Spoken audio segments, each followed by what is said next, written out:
Olá e muito boa noite e bem-vindos ao Amici Day. Esta noite temos o nosso convidado especial, o Nathaniel Marcelino, pastor na Nova Aliança Igreja Apostólica, em Sines e no Laranjeiro. E se ainda não subscreveste o nosso canal do Amici Day, podes subscrever no Facebook, no Instagram e no YouTube. E vamos dar as boas-vindas ao nosso pastor. Olá, pastor Nathaniel, muito bem-vindo ao Amici Day. Esta Olá. noite, como é costume, o ponto de partida é o que é um amigo de Deus. Olá a todos. O que é um amigo de Deus? É uma pergunta um pouco, talvez, difícil de responder, já que Jesus disse que Ele nos queria mais do que discípulos, não é? Ele nos queria mais do que servos. Ele queria que nós fôssemos, na verdade, amigos. E a palavra de Deus também diz que nós temos um irmão mais chegado, não é, do que um amigo, que é Jesus. Portanto, ele é mais também do que um amigo, ele é família, é sangue do nosso sangue, é carne da nossa carne, portanto, ele é mais do que um amigo. Sabemos que há muita gente que procura amigos na igreja, em tantos sítios, mas nada melhor do que encontrar Jesus, porque ele é muito mais do que um amigo. Okay? E diga-me uma coisa, pastor, o que é que um amigo de Deus pode fazer para levar alguém que não conhece a Deus até à salvação? Este é um dos grandes desafios, não é, que nós podemos colocar a cada um de nós, mas quais são as ferramentas que um amigo de Deus, um cristão, tem para levar alguém que não conhece a Cristo até à salvação? Durante muitos séculos e anos, aquilo que era utilizado para levar outros à salvação era o conhecimento da palavra. Mas nós chegámos a um ponto que entendemos que não chega só o conhecimento da letra ou da palavra. É necessário também vivência. Não basta ter a história e o conhecimento acerca da vida de Jesus na ponta da nossa língua, ou seja, na memória, mas é necessário viver. Ou seja, nós não podemos dar aquilo que não temos. E há pessoas que dão simplesmente a letra, a palavra, e a própria Bíblia diz que a letra somente mata. Então nós precisamos viver Cristo. Se não vivermos Cristo, aquilo que nós falamos ou aquilo que nós podemos usar como ferramenta para evangelizar é simplesmente balas de pólvora seca. Ou seja, nós precisamos viver Cristo, precisamos viver essa mesma palavra para que ela possa ser eficaz na vida do povo. Bem.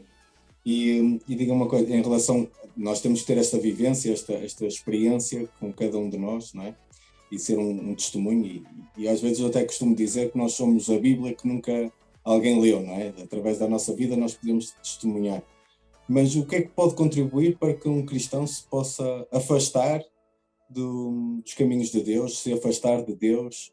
Quais são, normalmente, o que é que pode acontecer a cada um para que se afaste da presença de Deus? Essa é uma das questões que muitas pessoas fazem. Aquilo que nos afasta de Deus e aquilo que é mais letal ou mais perigoso para nos afastar de Deus somos nós próprios. Normalmente a religião pensa que é tudo aquilo que está à nossa volta, que é o que nós vemos, ou o que nós cheiramos, ou o que nós tocamos, não é? Por isso, muitas vezes a religião nos isola e diz que tu tens que estar isolado do mundo, tu tens que estar escondido, tu tens que ter este tipo de vida, mas, na verdade, aquilo que nos faz afastar de Deus, principalmente, somos nós mesmos, ou seja, a nossa própria postura, conduta, pensamento, e isso é uma coisa que o exterior não pode influenciar, influencia sempre, mas não é determinante, ou seja, nós precisamos de interiormente mesmo querermos fazer a vontade de Deus, querermos nos desviar do mal, porque o mal vai estar sempre aí, o pecado está sempre aí, nós saímos à porta, como a própria Bíblia diz, e o pecado dorme ali mesmo à porta, já ali à porta. Portanto, o pecado é um problema, sim, mas eu creio que não é o principal problema de nós nos afastarmos de Deus. Ou seja, é aquilo que nos leva a afastar de Deus. O principal problema somos nós mesmos. Muitas vezes optamos para fazer aquilo que não deveríamos fazer, e optamos pensar aquilo que não deveríamos pensar, fazemos aquilo que não deveríamos fazer e muitas das vezes parte logo de nós mesmos. Então, por isso, a Bíblia é muito clara que nós nos devemos humilhar, nós nos devemos arrepender, não é? Portanto, fala sempre para a primeira pessoa, fala sempre para nós mesmos. Nós devemos nos humilhar, nos arrepender, devemos orar, e aí sim Deus vai desde os céus estender a sua mão, nos ajudar e nos dar a coragem e a força necessária para nos guiarmos do mal. E um pecador que de forma repetida comete sempre os mesmos pecados, está a caminhar para a perdição? Um quê? Um pecador? Um pecador que comete de forma repetida os mesmos pecados. A pergunta já está respondida, porque tu dizes que é um pecador. Se é um pecador, ele já está destituído da glória, já está fora. Claro que a Bíblia diz que todos nós pecamos, é verdade. Agora, quando é um pecador por opção e por continuidade e por estilo de vida, quando é um pecador, ele está completamente perdido, não é? Portanto, aquele que comete pecado conscientemente, está cometendo pecado e continua a cometer e continua a fazer, está traçando o seu caminho, não é? E é um caminho que não é para o céu, de certeza.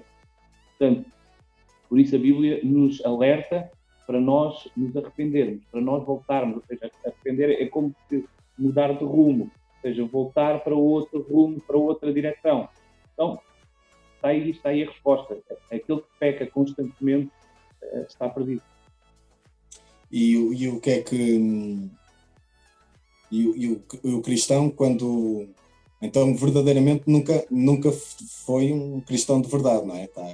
Não houve um momento de arrependimento, não houve uma mudança. Não, ele não era cristão, era pecador. Tu disseste que um pecador pecar constantemente. Exatamente. Mas todos nós somos pecadores, não é? Sendo ou não. Como é que a fé pode aumentar de maneira e a crescer e desenvolver-se de maneira a poder garantir a salvação e sermos herdeiros com Cristo?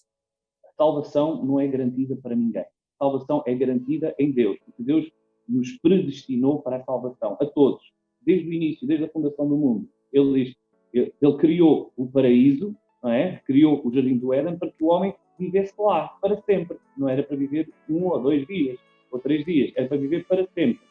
E o que é que foi determinante ou o que é que alterou neste mesmo plano? Foi o próprio pecado, foi a vontade do homem e da mulher em cometer o pecado, ou seja, a desobediência. Eles sabiam como deveriam agir, como deveriam fazer, como deveriam viver, e, no entanto, cederam àquilo que foi a tentação, não é? Cederam à desobediência. Nós, portanto, a questão quando foi colocada, se um pecador peca constantemente, o pecador, o seu estilo de vida é já o pecado. Ele não foi plantado no jardim do Éden. Não, ele próprio decidiu estar já no inferno. Agora, quando tu dizes um cristão que peca, claro que todos nós pecamos, mas se é cristão, ele conhece a vontade de Deus, ou deveria buscar conhecê-la. Porque quando nós buscamos conhecer a vontade de Deus, nós sabemos que quando estamos a desobedecer e quando não estamos a desobedecer.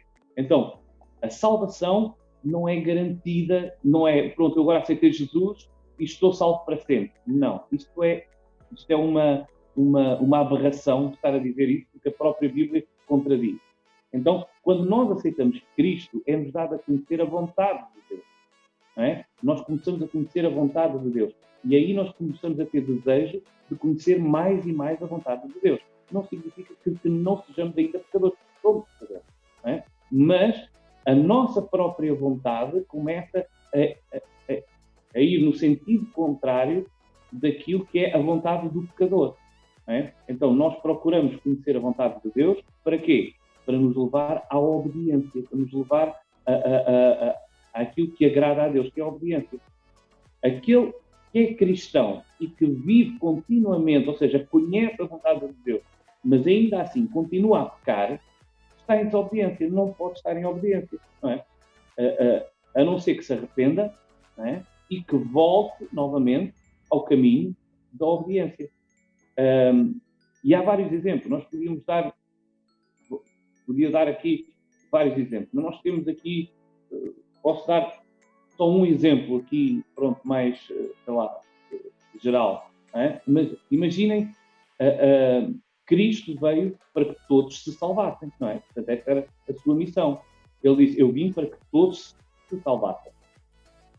Judas estava no meio dos discípulos. Judas conheceu as palavras de Jesus, que todos os discípulos diziam que eram as palavras de vida eterna. Judas viu aquilo que Jesus fez. Judas sentiu também na própria pele o livramento que Jesus trouxe, como comendo o pão, né, da multiplicação, sendo salvo de uma tempestade no barco. Né. Judas apercebeu-se de que Jesus era provisão, como pegando num peixe e tirando uma moeda. Ou seja, Judas teve uma experiência que muitos crentes hoje, né, ou muito poucos crentes têm hoje. Né. Ele presenciou Cristo. E, no entanto, a sua decisão, ou seja, ele próprio, escolheu um outro caminho. Não é? E alguns podem dizer, mas isso já estava destinado porque tinha de haver um para sair. Ok, podem usar todo esse tipo de argumentos. Mas o que é certo é que Cristo, quando diz, eu vim para que todos se salvassem, não é? Cristo não ia dizer, eu vim para que todos se salvassem, trazendo uma mentira. Portanto, Cristo não mente, ele diz, é para todos. Quando é todos, não era só todos menos o Judas. Não é? Portanto, o plano dele era mesmo salvação para aqueles que estavam ali. Claro que nós vivemos nesta terra, estamos sujeitos às tentações, às dificuldades. O próprio Jesus disse que neste mundo nós iríamos ter aflições, não é? Então, tudo isso pode comprometer a nossa salvação, se nós optarmos pela desobediência. Alguém pode dizer, mas eu quando aceito Jesus, eu já estou a dizer que opto pela obediência. Ok, isso é uma parte, mas depois os teus atos. Não é? Tu dizes, eu opto pela obediência e vais obedecer, tu não optaste nada, simplesmente falaste e fizeste tudo o contrário. E Jesus dá vários exemplos. E, só para terminar, Jesus não iria dizer que nos últimos dias nós teríamos de vigiar se nós não tivéssemos que assegurar alguma coisa. E ele diz para nós vigiarmos. Não é? Ele diz que nós devemos estar atentos, devemos estar preocupados, na verdade, com o caminho que seguimos e que traçamos enquanto estamos aqui nesta terra.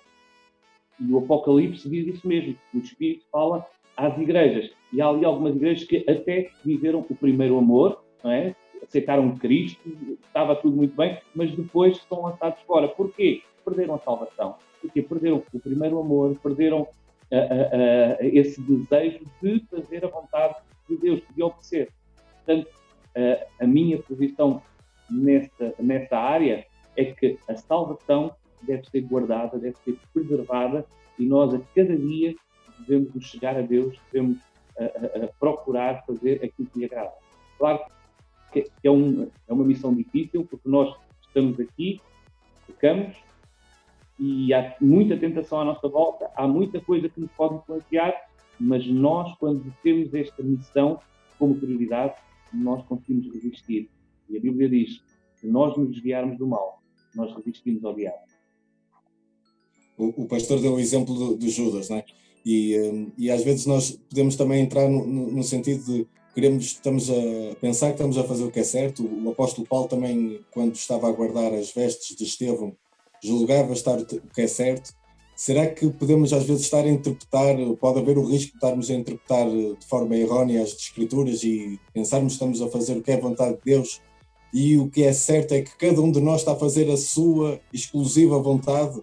Pode haver essa luta interna entre a carne, a vontade de cada um e a vontade de Deus? Pode naquele que na verdade não é salvo. Ou seja, aquele que procura somente respostas na letra.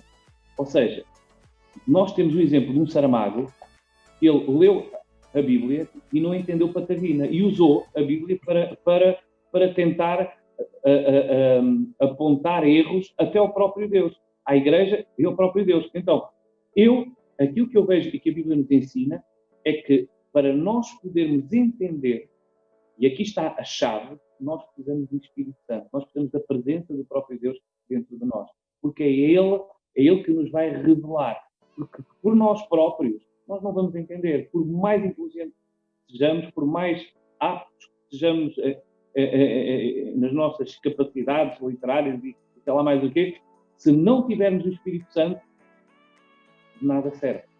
De nada serve. Eu já vi homens estudando uma vida inteira de teologia, não é? E a sua vida está perdida.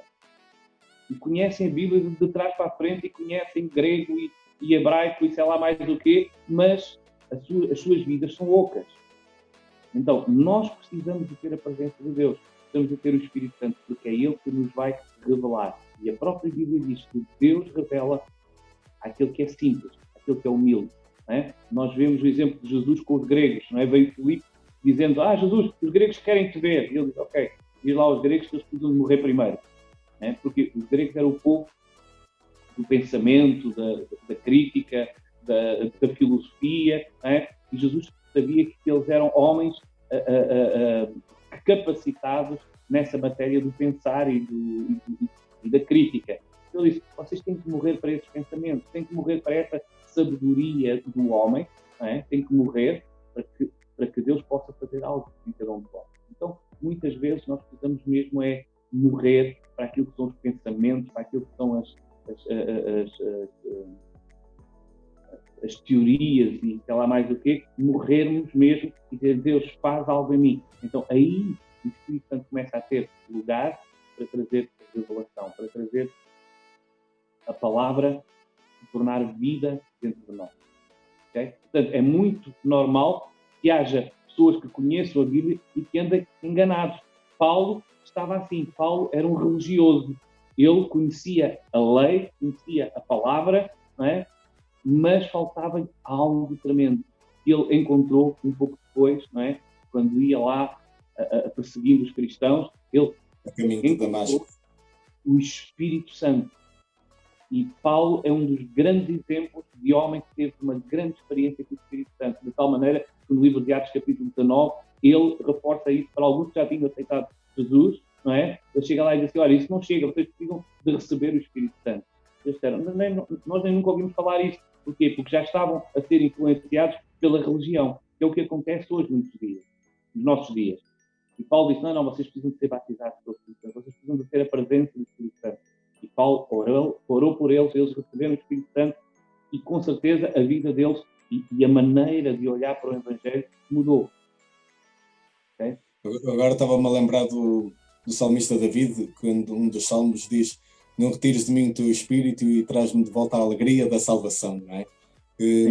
Isto é um momento, é um encontro que cada um de nós possa também ter e de reconhecer que o Espírito Santo pode se ausentar da nossa vida, não é?